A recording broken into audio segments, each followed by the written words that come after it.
السلام عليكم ورحمة الله وبركاته. اليوم غنصايبو العسل بطريقة تقليدية. عندنا هنا 2 كيلو ديال السنيدة درتهم في الكوكوط. عندنا حامضة غنقسموها على 2.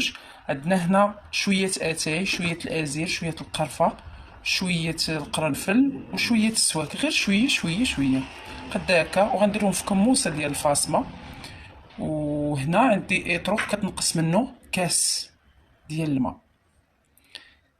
اذا كنشدو هادو كنديرهم في هاد الكموسه، كنقسمو الحامض على 2، كنكبو الماء في الكوكوط، كنحركو كلشي وكنردوها طيب. هانتوما غتشوفو معايا. اذا هنا بعد ما صايبت هاد الكموسه ها هي. كنت نسيت ما قلتش لكم حتى شويه الزعتر حتى هو الا كان منقي مزيان مغسول، وديروه في هذيك الكموسه مع داك القرنفل والسواك وشويه القرفه عويدات واتاي، كتجمعوهم في هذيك الفاصمه.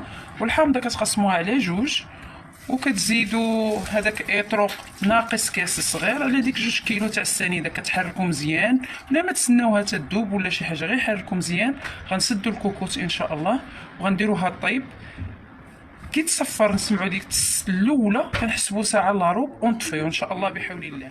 اذا ها هي العسيله ديالنا بعد ما طفينا عليها البوطه، باقا دافيه شويه، كتبان لكم جاريه ولكن ملي غتبرد راه غادي تقال. بغيت نوضح لكم غير واحد المساله. ملي تكونوا يلاه رديتوه فوق البوطه، خص العافيه تكون مجهده. غير تسمعوا ديك الصفاره الاولى، التصفيره الاولى د الكوكوط، خاص العافيه تكون مع المهل. يعني ديك 44 دقيقه خص العافيه تكون مهيله.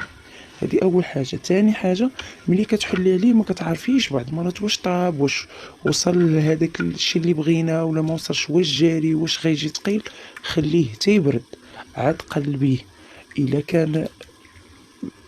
كنتي مزروبه، هزيه شويه في معلقه وديريه في الفريكو، قلبيه ما بين صبعان، خصو يعطي الخيط. عاوتاني راه من الخيط راه كيبان لك واش ثقيل ولا كيقطع ولا. والنقطه الثالثه هي، الا حليتي عليه الكوكوت وبرد ولقيتيه ثقيل، يعني ماشي محروق ولكن هو جا ثقيل، كتشدي واحد الكاس صغيور ديال الماء طايب، كاس حياتي ديال الماء طايب، وتديريه فيه وتحركيه مزيان حتى يدخل فيه مزيان هذاك الماء، وديريه فوق البوطه.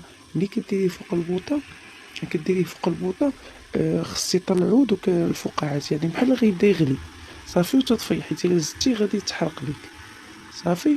وغتخليه تاني حتى يبرد، وملي تبرد راه كديريه في قراعات بطبيعه الحال، وكتستعمل وتجبدوه الوقت اللي بغيتو تستعملوه، وبالصحه والراحه.